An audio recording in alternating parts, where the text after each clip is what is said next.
সকাল থেকে সন্ধ্যা পর্যন্ত একটা সংসারে যে কী পরিমাণ কাজকর্ম থাকে সেটা কিন্তু বলার মতো না।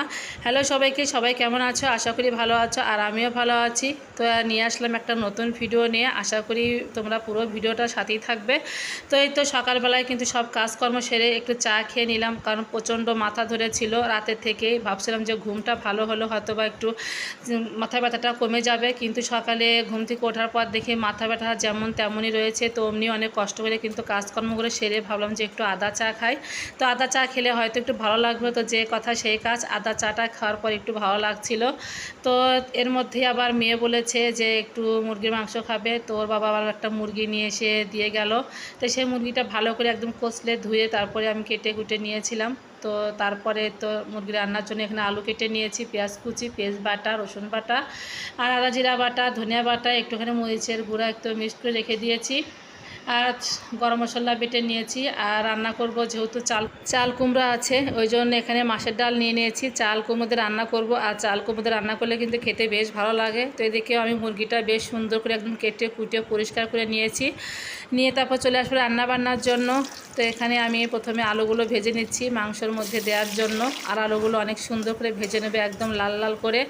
আসলে কি বলবো, সংসারে কাজকর্মের কথা, রান্না বান্নার আগেও প্রচুর কাজ থাকে, আবার রান্না বান্না করে দুপুরে খাবার দাবার পরেও কিন্তু অনেকগুলো কাজ থাকে। আর সারাদিন যদি একভাবে কাজ করেও যায় তা মনে হয় যে কাজ পুরাবে না। এই তো হচ্ছে সংসারের ব্যাপার স্যাপার। গুলো ভেজে নিয়ে তারপরে কিন্তু আমি একটু পেঁয়াজ বেরেস্তা করে নিলাম। ওই দেখা যায় মাংসর আগে একটু দিয়ে দেবো কি, মাংস হওয়ার আগে। তো এদিকে প্রথমে তেলে গোটা জিরে ফোড়ন দিয়ে তারপরে দিয়ে দিলাম শুকনো মরিচ, তেজপাতা দিয়ে পেঁয়াজ কুচি দিয়ে তারপরে পেঁয়াজ বাটা, আদা বাটা সব কিছু ভাজা ভাজা করে নিয়ে দিয়ে দিলাম বাটা মশলা।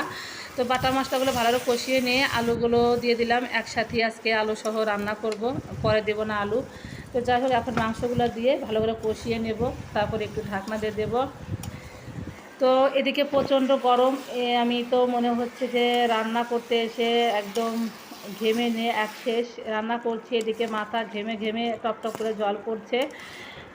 ভাবছি যে কখন রান্নাটা শেষ করব তবেই আমার শান্তি। আর আজকে এক ফোঁটাও বাতাস নেই, চারপাশে মনে হয় একদম গাছের পাতা নড়ছেই না। এই তো হচ্ছে কথা। যদিও আমি মাটির চুলে রান্না করছি তারপরেও কোনো শান্তি পাচ্ছি না। আজকে খুবই প্রচণ্ড গরম উঠেছে। আর রান্নাবান্নায় কিন্তু শেষ কাজ নয়, দেখা যায় যে রান্নাবান্না শেষ করে তারপরে খাবার দাবার আছে সেগুলো শেষ করে দেখা যায় বিকেলেও অনেক কাজকর্ম থাকে। তো এই তো আমার ঝোলটা প্রায় হয়ে গেছে। তো তার আগে আমি পেঁয়াজ বেরেস্তা দিয়ে দিলাম, আর এখন দিয়ে দিলাম গরম মশলা। আর এভাবে পেঁয়াজ বেরেস্তা দিয়ে রান্না করলে কিন্তু মাংসের ঝোল খেতে অনেক ভালো লাগে, যে কোনোই মাংস হোক। তো যাই হোক, ঝোলটা নামিয়ে নিয়েছি। আর এখন আমি এই তো রান্না করব চাল কুমড়ো দিয়ে ডাল দিয়ে। তো প্রথমে দিয়ে দিলাম জিরা ফোড়ন, তারপরে কাঁচামরিচ, ডাল দিয়ে এখন কুমড়োটা দিয়ে দিয়েছি হলুদ লবণ দিয়ে ভালো করে একটু নাড়াচাড়া করে ঢাকনা দিয়ে দেব। তো আদা কুচি দেওয়ার কথা মনে ছিল না, তো এখন মনে হয়েছে তাই একটু দিয়ে দিলাম, যেহেতু মাছের ডাল আছে আদা দিলে বেশ ভালো লাগবে। তো আদাটা আমি থেতো করে দিয়ে দিয়েছি। তো যাই হোক, সিদ্ধ হয়ে গেছে। এখন একটু চিনি দিয়ে দিলাম মিষ্টির জন্য, স্বাদের জন্য আর কি, একটু মিষ্টি মিষ্টি লাগবে, যেহেতু নিরামিষ কোনো প্রকার মাছ দেওয়া হয়নি। তো কালারটাও অনেক সুন্দর হয়েছে, আর খেতেও বেশ মজা হয়েছিল। মাংস আর দুটো পদই খুব ভালো হয়েছিল। তো যাই হোক, এদিকে ভাতটা বসিয়ে দিয়ে গেছিলাম, কিন্তু সুইচটা দেওয়ার কথা আমার খেয়াল ছিল না। এসে দেখি যে যেমন তেমনই আছে। এদিকে রান্নাবান্না কমপ্লিট হয়ে গেছে। তো খেতে দিয়ে দিয়েছি মেয়ে, আর এটা হচ্ছে ভাতিজা হয়, মেয়ের সাথে সবসময় খেলাধুলা করে। আর এটা হচ্ছে আমার দেবর, মামা শ্বশুরের ছেলে। তো ওদেরকে একটু দুপুরে খেতে বলেছিলাম, যদিও ওরা একটু মাংসটাই পছন্দ করে, ওই জন্য এর সাথে আর অন্য কোনো কিছু রান্না করিনি, শুধু মাংস আর ঘন্ট করেছি। তো অনেকে বলতে পারো শুধু মাংস আর ঘন্ট, ওরা তো বাচ্চা মানুষ, অন্য কিছু খায় না, তো মাংস দিয়ে ওরা খেয়ে নিয়েছে। তো যাই হোক, খাবার দাবার শেষ করে তো বিকেলবেলা দেখো অনেক কাজকর্ম থাকে, রান্না বান্নার পরেও কিন্তু অনেক কাজ। তো এই তো বেডগুলো ভালো করে ঝেড়ে নিচ্ছিলাম, দুটা রুমের। তো যাক, ঝাড়ু দিয়ে নিয়ে এখন ঘরগুলো একদম ঝাড়ু দিয়ে নিচ্ছি। এদিকে কারেন্ট নাই, কিন্তু গরমের খুব উৎপাত শুরু হয়ে গেছে। কি বলবো, একই কথা বারবার বলতে হচ্ছে, কারণ প্রচণ্ড গরম। কারেন্ট তো থাকছেই না, এবং কারেন্ট ছাড়া থাকাও যাচ্ছে না, এত কষ্ট করে থাকতে হচ্ছে। তো যাই হোক, ঘরগুলো সুন্দর করে ঝাড়ু দিয়ে নিচ্ছি। তো বেশ কিছু ময়লা বের হয়েছে, তো সবাই শ্যাম্পু করেছে, সেই খোঁচাগুলো একদম রুমের মধ্যে ফেলে রেখেছে। তারপরে তো মুড়ির প্যাকেটটাও খুলে ঘরের মধ্যে রেখেছে। তো ভাবলাম সব একদম ঝাড়ু দিয়ে বের করে দিয়ে দেই। তো যাই হোক, সুন্দর করে ঘরটা একদম পরিষ্কার করে ঝাড়ু টাড়ু দিয়ে নিয়ে তারপরে তো মাটির চুলা যেখানে রান্না করেছি সেখানে মুছে নিচ্ছি। চুলাটা আমি প্রত্যেক দিন বিকালে মুছি, এটা আমার নিত্যদিনের কাজ। শুধু এটা নয়, বিকালের এই কাজগুলো আমি প্রতিদিনই করে থাকি। তো যাই হোক, চুলাটা একটু ভেঙে গেছে, একদম ভাবছি যে চুলাটা একদম মানে সরিয়ে ফেলবো, তবে যে কয়দিন যাই যাক।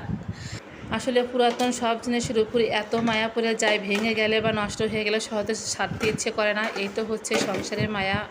তো এদিকে সব কিছু মেজে একদম ধুয়ে পরিষ্কার করে রেখেছি। তো সেগুলো একদম জল ঝরে গেছে, তো সেগুলো আবার গুছিয়ে রাখছি রেখে। তো এইগুলো কিন্তু আমার নিত্যদিনের বিকেলের কাজ করতেই হবে, না করলে ভালো লাগে না, আরও অগোছালো দেখা যায়। তো যাই হোক, তারপরে সব কাজকর্ম মোটামুটি গুছিয়ে নিয়ে এখানে তো আম নিয়ে আসছিলো, একটা পাকা আম ছিল আর একটা ছিল কাঁচা আম, গাছেরই কাঁচা মিঠা আম। তো ভাবলাম যে একটু মরিচ দিয়ে কাসুন দিয়ে মেখে খাবো, অনেকদিন হলে খেতে ইচ্ছে করছে। আর এই জিনিসগুলো কিন্তু একা একা খেতে ভালো লাগে না, একা একাই খেতে হবে, যেহেতু ছেলে মেয়ে দুজনেই প্রাইভেটে গেছে আর ওর বাবা আসতেও প্রায় রাত 10টা-11টা বাজবে। তো যাই হোক, আমি একটু খেয়ে রেখে দেবো। এদিকে কিন্তু একদম হাই লেভেলের গরম পড়ে গেছে। তো যাই হোক, আজকের মতো এখানেই বিদায় নিচ্ছি। ভিডিওটা ভালো লাগলে অবশ্যই লাইক, কমেন্ট আর শেয়ার করবে। সবাই ভালো থেকো, সুস্থ থেকো।